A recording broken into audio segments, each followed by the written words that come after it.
Bhabha atomic research centre अर्थात bark यांची 2026च्या इंजिनिअरच्या रिक्रुटमेंटसाठीची जाहिरात प्रसिद्ध झालेली आहे. भाभा ॲटॉमिक रिसर्च सेंटर दरवर्षी इंजिनियर्सला सायंटिस्ट या पदासाठी भरती करत असतं आणि त्यासाठी ते OCES आणि DGFS हे 2 प्रोग्राम कंडक्ट करतात. OCES हा प्रोग्राममध्ये 1 वर्ष ट्रेनिंग दिलं जातं, तर DGFS या प्रोग्राममध्ये तुम्हाला 2 वर्षासाठीच्या एमटेकची फेलोशिप दिली जाते. हे प्रोग्राम कंप्लीट केल्यानंतर तुमची ॲज अ सायंटिस्ट म्हणून बार्कमध्येच नियुक्तीही होत असते. मग या संबंधीची सविस्तर जाहिरात ही प्रसिद्ध झालेली आहे. यामध्ये civil, mechanical, electrical, electronics, instrumentation, computer science, chemical engineering आणि मेटलर्जिकल इंजिनिअरिंग या ब्रांचेसमधून इंजिनिअरिंग कंप्लीट केलेले किंवा लास्ट इयरला असलेले विद्यार्थी अप्लाय करू शकणार आहेत.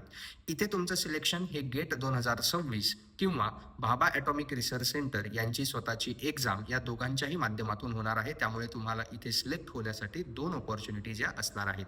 अप्लाय करण्यासाठीच्या ज्या लिंक आहेत त्या 22 डिसेंबरपासून चालू होणार आहेत, तर 26 जानेवारी ही यासाठीची शेवटची तारीख असणार आहे. तुम्हालाही जर या ठिकाणी अप्लाय करायचं असेल तर डिटेल्ड जाहिरात आणि अप्लाय लिंक ही आपल्या टेलिग्राम चॅनलवरती शेअर करण्यात आलेली आहे. आणि भाभा ॲटॉमिक रिसर्च सेंटरमध्ये जॉब कसा असतो, OCES DGFS हे प्रोग्राम काय आहेत, या संबंधीची डिटेल्ड माहिती हवी असेल तर तीही आपल्या यूट्यूब चॅनलवरती लवकरच प्रसिद्ध करण्यात येईल आणि या दोघांचीही लिंक आपल्या इन्स्टाच्या बायोमध्ये देण्यात आलेली आहे.